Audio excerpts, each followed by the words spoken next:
GST 3B file करने से पहले आप जरूर ये वीडियो देखिए और अकॉर्डिंगली अपना जीएसटी 3B फाइल कीजिए, क्योंकि ये बहुत ही इंपॉर्टेंट है। जीएसटी 3B का जो एक इंपॉर्टेंट टेबल है वो आज हम डिस्कस करने वाले हैं, जिसकी वजह से आपकी बहुत सारी प्रॉब्लम सॉल्व हो सकती है। वो है टेबल नंबर 4। बहुत ही रिलेवेंट है आप सबके लिए, क्योंकि जीएसटी 9 जब एनुअल रिटर्न आप फाइल करते हैं तो उसमें टेबल 8A है ना, वो जीएसटी 2B से ऑटो पॉपुलेट होता है। और हमारी जो आईटीसी है वो भी हम 2B के बेस से ही क्लेम करते हैं। तो यहाँ पे कुछ मिसमैच और डिफरेंसेस आ रहे हैं अगर आपके एनुअल रिटर्न में, उसका मतलब कि आपने जो टेबल नंबर 4 है आपकी जीएसटी 3B का, वो रॉन्गली फाइल किया है, वहीं पे कुछ मिस्टेक करी हुई है, इसीलिए आपके मिसमैच आ रहे हैं, डिफरेंसेस आ रहे हैं। हमारे कुछ कोर्सेज भी वेबसाइट पे, जहाँ पे आपको बहुत सारे कोर्सेज बहुत ही अफोर्डेबल प्राइस में मिल जाएंगे। प्लस जीएसटी 9 भी अगर आप फाइल करना चाहते हो जस्ट फॉर ₹299, अभी इसका डिस्काउंटेड प्राइस चल रहा है, तो आप इसका बेनिफिट लेके जीएसटी 9 डिटेल में सीख सकते हैं। और भी बहुत सारी कोर्स है, कुछ आपके पेड कोर्सेज है और कुछ फ्री कोर्सेज भी आपको यहाँ पे देखने मिल जाएंगे। आप अपने करियर में ग्रो कर सके, या फिर अगर आप जॉब करते हैं तो आप प्रमोशन डिमांड कर सकते हैं। ठीक है, आपकी नॉलेज इससे बहुत ही अपग्रेड हो जाती है इन कोर्सेज की वजह से। अगर वीडियो अच्छी लग जाती है तो लाइक जरूर कीजिए, लोगों तक शेयर करें और सब्सक्राइब जरूर कीजिए चैनल को, क्योंकि इससे हमें मोटिवेशन मिलता है ऐसे ही हेल्पफुल वीडियोस आपके लिए बनाने के लिए। अगर कुछ क्वेरीज है तो कमेंट सेक्शन में जरूर पूछिए, या फिर मेरा टेलीग्राम ग्रुप ज्वाइन कर लीजिए, लिंक आपको डिस्क्रिप्शन में मिल जाएगी, वहां पे हम क्वेरीज डिस्कस करते रहते हैं। तो यहाँ पे हम टेबल नंबर 4 पे आ गए हैं जीएसटी 3B के। अब यहाँ पे जो भी आईटीसी हम क्लेम करते हैं ना, वो 2B बेस्ड होता है। वो सबको पता है कि बहुत टाइम से अब तो आईटीसी 2B बेस्ड हो चुका है। जितना हमें 2B में आईटीसी मिलता है या शो होता है, उतना ही हम क्लेम कर सकते हैं। अगर आपने भी इसी तरह से आईटीसी क्लेम किया होगा 2B के बेस से, तो आपके जीएसटी 9 मतलब एनुअल रिटर्न फाइल करने के वक्त आपको कोई डिफरेंसेस ज्यादा दिखने नहीं मिलेंगे, लेकिन फिर भी वहां पर डिफरेंसेस मिल रहे हैं, उसका मतलब आपने यहाँ पे फाइलिंग में कुछ मिस्टेक जरूर करी हुई है।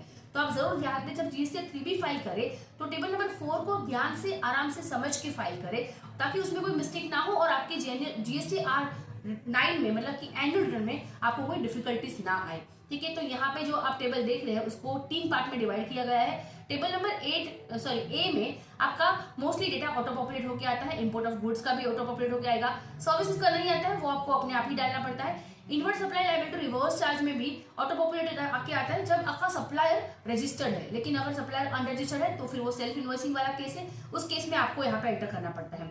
आपकी आईएसडी वाली सप्लाई या फिर ऑल अदर आईटीसी, ये सब आपका ऑटो पॉपुलेट होकर आता है 2B से। अब ये इंपॉर्टेंट है कि आईटीसी रिवर्सल का जो नीचे पॉइंट है ना, वो आपको इसमें रिवर्सल शो करना होता है। मतलब आपका इनमें से कोई ऐसा आईटीसी जिसको आपको रिवर्स करने की जरूरत है, शायद समझ लो कि वो ब्लॉक्ड है, ठीक है, ब्लॉक क्रेडिट में आता है, उसको कभी आप क्लेम नहीं कर सकते, तो फिर आपको वो सेक्शन 17(5) के अंडर ब्लॉक रिवर्स करना पड़ेगा। तो रिवर्सल आप यहाँ पे शो करेंगे, मतलब कि वो आईटीसी तो यहाँ पे रहेगा ही रहेगा, लेकिन इसका इनमें से जितना पोर्शन आपको समझो 1000 रिवर्स करना है, तो आप यहाँ पे 1000 शो करेंगे। ऐसा नहीं है कि आपने इसमें से माइनस करके 2895 कर दिया, ऐसा नहीं करना है आपको। ठीक है, तो वो होगी। साथ में अगर बाद में आप कोई आईटीसी रिक्लेम भी कर लेते हैं ना, तो वो भी आपको यहाँ पे सेपरेटली शो करना है। तो आपका जो आईटीसी रिक्लेम करते हैं वो आप यहाँ पे भी तो शो करेंगे, साथ में फिर आपको यहाँ पे रिक्लेम के भी कॉलम में अलग से शो करना है।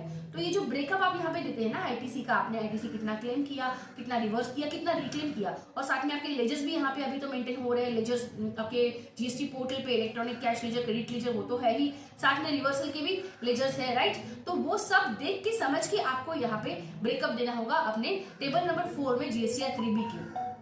तो टेबल नंबर 4 बहुत ही इंपॉर्टेंट बन जाता है, क्योंकि बहुत सारे लोग ऐसे हैं जो 2B बेस्ड आईटीसी अभी भी क्लेम नहीं करते हैं, राइट। और क्योंकि 2B बेस्ड आईटीसी क्लेम नहीं किया है, उनके एनुअल रिटर्न में उनको डेफिनेटली डिफरेंसेस मिलने वाले हैं।